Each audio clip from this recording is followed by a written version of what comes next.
வலி தான் நாம் எதிர்கொள்ள வேண்டிய மிகப்பெரிய சவால்.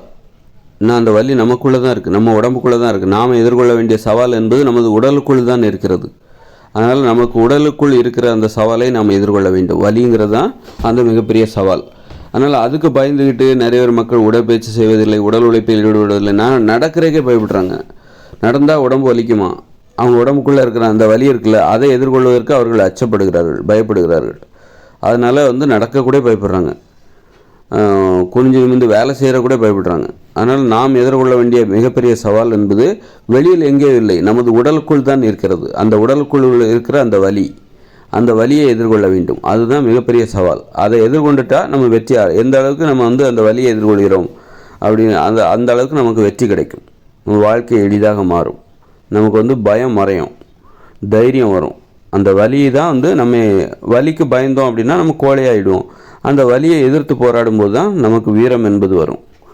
உடற்பயிற்சி செய்யும்போது, உடல் உழைப்பில் ஈடுபடும் போது, நடக்கும்போது, ஓடும்போது, விளையாடும்போது நமது உடம்பில் வலி ஏற்படும். அந்த வலி என்கிற அந்த சவால் என்பது நமது உடலில் ஏற்படும்.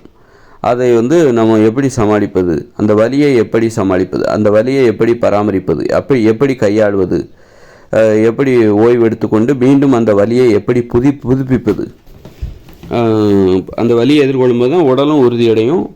இல்லைன்னா உடம்பே வலியை பார்த்து பயந்தோம் அப்படின்னா நமது வாழ்க்கை முகமே, உடம்பே சரி, அழகே சரி, சிதைந்து போகும். ஒரு வடிவத்திற்கு நம்ம வலியை எதிர்கொள்ளும்போது, உடல் உழைப்பில் ஈடுபடும்போது, உடற்பயிற்சி செய்யும்போது அந்த வலி என்பது நமது உடலை ஒழுங்காக வடிவமைக்கிறது. அதனால் உடற்பயிற்சி செய்கிறவங்களோட உடம்பும் முகமும் அழகாக இருக்குது. உடற்பயிற்சி செய்யாதவங்க அந்த வலியை பார்த்து பயப்படுறாங்கல்ல, உடல் உழைப்பில் ஈடுபடும் போது உடலில் ஏற்படுகிற வலியை பார்த்து, உடற்பயிற்சி செய்யும்போது உடலில் ஏற்படுகிற வலியை பார்த்து பயப்படுறாங்களா, அவங்க உடம்பு என்ன ஆகுதுன்னா ஃபிட்டாக இல்லாமல் தொப்பை எல்லாம் மூஞ்சி எல்லாம் வீங்கி போய் என்ன ஆகுதுன்னா உடலே ஒரு ஒழுங்கு இல்லாமல் ஒரு செறிந்து போன ஒரு உருவமாக தெரிகிறது. சிதைந்து போக ஆரம்பிக்கிறது. உடம்பே உடல் அழகே சிதைந்து போக ஆரம்பிக்கிறது. உடற்சிதைவு, முகச்சிதைவு, அதுதான் அந்த அழகின்மைக்கு காரணமாக. அப்போ உடற்பயிற்சி செய்யும்போது நமது உடலுக்குள் இருக்கிற அந்த வலி என்பது நமக்கு ஒரு சவாலாக இருக்கிறது. அதை பார்த்து அதை தைரியமாக எதிர்கொள்ளணும், அதோட சண்டை போடணும், அதோட போராடணும். அந்த வலியை எப்படி எதிர்கொள்ள வேண்டும், எப்படி சமாளிக்கணும், எப்படி பராமரிக்கணும், எப்படி அந்த வலியிலிருந்து வலியை கையாளணும் அப்படிங்கிற அந்த அறிவும் நமக்கு ஏற்படும்போது நமது உடம்பே அழகாக மாற ஆரம்பிச்சிடும். உடம்பு அழகாக இருக்கணும், அப்போ தான் உடம்பு ஃபிட்டாக இருக்கும். உடற்பயிற்சி செய்யும்போது உடம்பு ஃபிட்டாகுது அப்படின்னா அவங்க அந்த வலியை எதிர்த்து போராடிய அந்த பலன் தான் அவர்களுக்கு அந்த அழகு என்பது எப்படி கிடைக்கும் அப்படின்னா வலியை எதிர்த்து போராடணும். உடலுக்குள் இருக்கிற அந்த சவாலை எதிர்க்கிற அந்த திறன் நம்மக்கிட்ட வேணும். அப்போ தான் நம்ம அழகு என்பது பரிசாக கிடைக்கும்.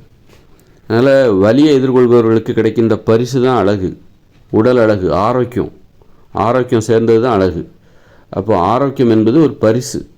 ஒரு சவாலை எதிர்கொள்வதற்கான வலி என்கிற சவாலை எதிர்கொள்வர்களுக்கு கிடைக்கின்ற ஒரு பரிசு தான் அழகு, ஆரோக்கியம். அப்போ அந்த போட்டியில் கலந்துக்கணும்.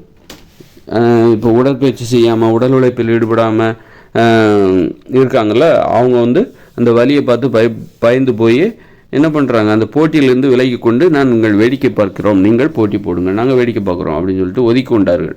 அவர்களுக்கு பரிசு கிடைக்காது. போட்டியில் கலந்து கொள்கிறவர்களுக்கு தான் பரிசு கிடைக்கும், ஒரு பார்ட்டிசிபேஷன் சர்டிஃபிகேட்டாவது கிடைக்கும். அதனால் நமக்குள்ளே தான் இருக்கிறது அந்த சவால், நமது உடலில் தான் சவால் என்பது இருக்கிறது. நமக்கு எதிரான அந்த சவால், அந்த வலி தான் நமக்கு எதிரான மிகப்பெரிய தடை. அதை தாண்டி வர வேண்டும். அந்த தடையை தாண்டி வந்தால் தான், வலி என்கிற தடையை தாண்டி வரணும். அப்போ தான் நமக்கு பரிசு கிடைக்கும், அழகு என்கிற பரிசு கிடைக்கும், ஆரோக்கியம் என்கிற பரிசு கிடைக்கும்.